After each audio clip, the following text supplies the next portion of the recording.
Our planet was born in fire, then grew with disaster. Yet even then the elements of life were present. Water was soon present on the surface. When calm, it would provide a sheltered cradle for the first life on Earth.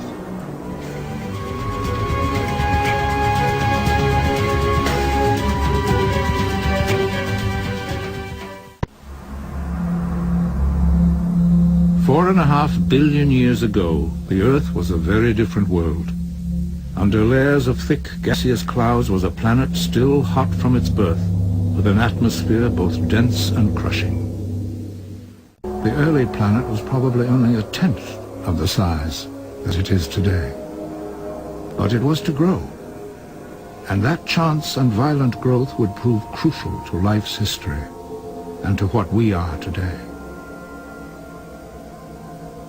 The early solar system was far more crowded than now. Where today the four inner planets orbit, 4.5 billion years ago were scores of smaller planets orbiting the sun. Orbits of some were drawn by gravitational force towards each other. Encounters of awesome magnitude were unavoidable.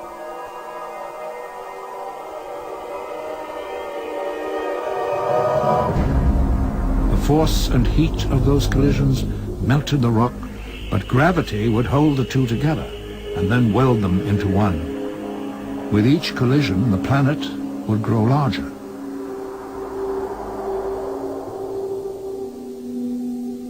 We believe that of the four innermost planets, Mercury was formed by only one or two such collisions, while Venus, almost the size of Earth, was formed by 8. Mars may have escaped any collisions. But Earth grew largest, perhaps from as many as 10 impacts.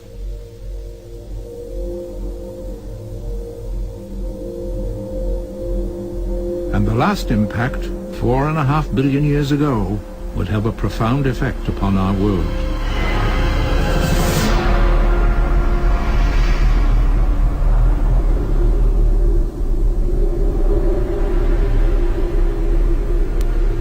The giant body crashed into the center of the planet and gave Earth its iron core.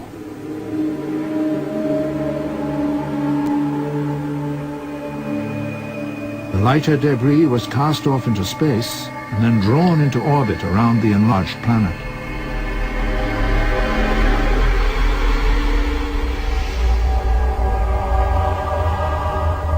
For some millions of years, the Earth had rings like the planet Saturn. Smaller collisions continued, and from that debris was born our moon.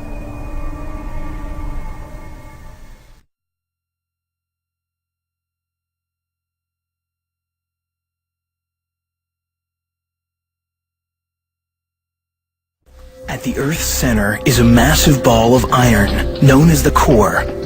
An outer core of molten iron swirls around it. Next is the mantle, slow-moving, hot rock, 1,800 miles thick. In contrast, the crust, the part we live on, is thin. In fact, it's broken into pieces called plates. 4.6 billion years ago, a continual rain of meteorites pounded the molten Earth. Each strike brought with it more rock, making our planet bigger and scattering metals over the surface.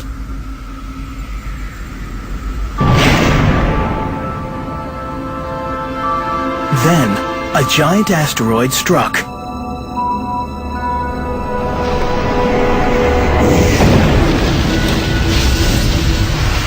Its massive iron core didn't stop on the surface. It sank towards the center, and it attracted all the Earth's metals to it as it went.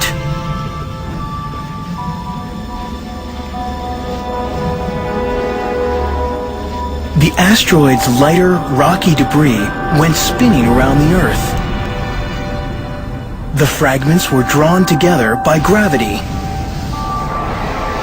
Within a year, they formed our moon.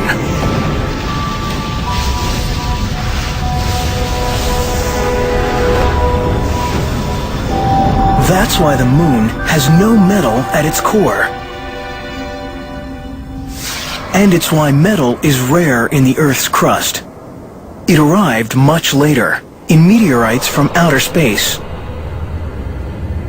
If we want much more metal, we must go to the Earth's core.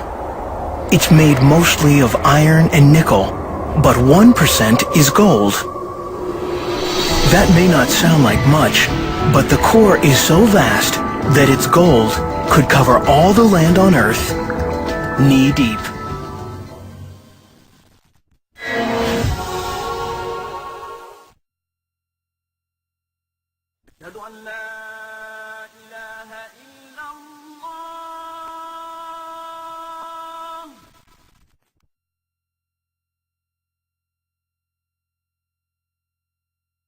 أشهد أن محمدًا